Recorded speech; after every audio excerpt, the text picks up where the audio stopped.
always tracking, always alerting. This is Storm Team 8. A lot going on over the next few days in terms of showers and thunderstorms, several rounds, which could wind up being severe. Here's what our setup looks like. We have a stationary front draped across the Midwest and some storms already firing just off to our south.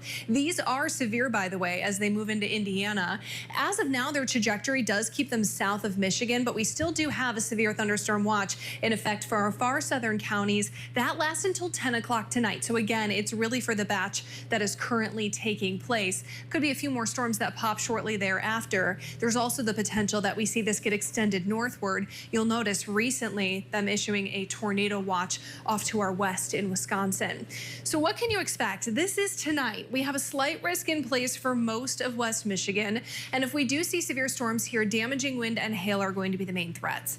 Tuesday looking far more likely for severe weather. Almost all of lower Michigan is in that slight risk level 2. And you'll notice that level 3 risk is a little bit closer. I really do think this is going to clip us as we head into tomorrow. And that go round, we'd be looking for damaging wind, hail, and even the potential of a few tornadoes popping.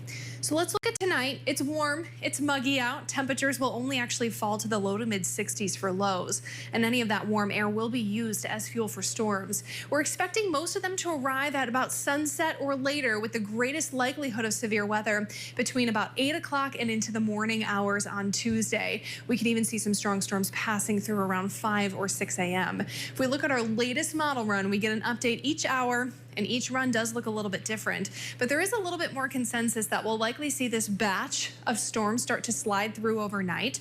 This would be the main threat for damaging wind and hail. Gets out of here by about 5 in the morning. We'll likely still, again, have some rain, maybe a few rumbles of thunder, but that severe threat will diminish as we move throughout the day on Tuesday.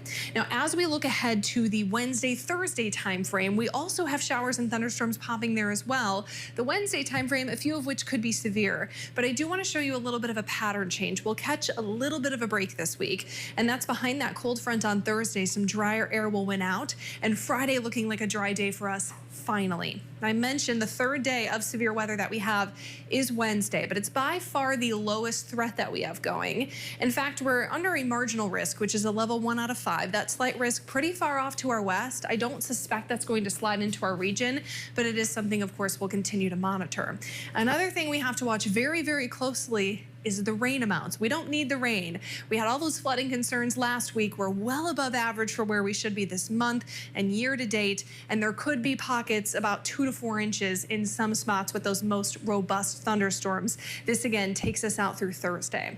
So we'll likely watch those river levels rise. We'll likely watch some of those flood alerts make a return, and we'll start to really feel those impacts late week and even into the weekend.